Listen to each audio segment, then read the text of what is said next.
Ça y est, c'est arrivé. Je l'attendais ce moment-là. Tu sais, le moment où je me dis: «Ah, qu'est-ce que j'ai pensé? Mais pourquoi je fais ça?» Je pars en Espagne et au Portugal la semaine prochaine. J'ai acheté mes billets d'avion il y a peut-être à peu près un mois, puis je me disais: «Hey, c'est vraiment une bonne idée, ça va être le fun. Je suis tannée de la neige, là-bas, il va faire un peu plus doux. C'est beau, l'Andalousie, le Portugal.» Et puis, ben là, ce que j'ai commencé à ressentir, c'est l'espèce de petite crainte qui monte de dire: «Ouais, mais là, tu vas être toute seule, si tu t'ennuies, si jamais il fait pas beau, ah, puis tu te rappelles manger au resto, comment que c'est difficile, c'est quand on est seul.» Là, je remets tout en question. C'est comme si je me dis: «Ouais, j'ai peut-être fait une erreur, hein, dans le fond, pourquoi est-ce que je fais ça? Pourquoi est-ce que je me torture à ce point-là?»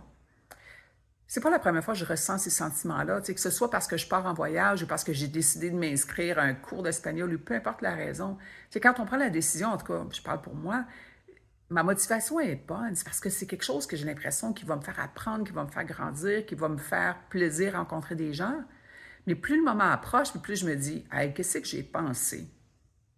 Mais la façon que je le comprends maintenant, c'est que quand je prends la décision, c'est vraiment un moment où c'est comme si c'est mon âme, c'est mon cœur, c'est mon peu importe, c'est mon énergie qui veut avoir quelque chose de différent, quelque chose qui, je pense, va me faire grandir, va me faire du bien.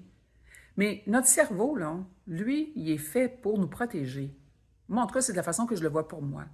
Il est là pour me protéger, pour me tenir loin des dangers. Et puis, ben, c'est un petit peu dangereux pour notre ego, hein?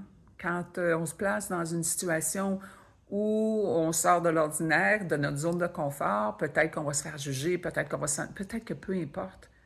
C'est mon cerveau, c'est cette partie-là, c'est mon ego, en fait, mon orgueil qui veut m'éloigner de ça.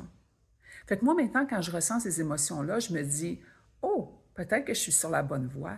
Parce que si mon ego, justement, a peur, c'est parce que je m'apprête à faire quelque chose qui va me faire grandir.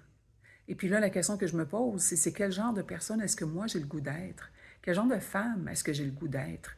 Est-ce que c'est quelqu'un qui va à la découverte? C'est sûr, sans se placer dans des situations qui n'ont aucun bon sens et qui ne sont pas sécuritaires.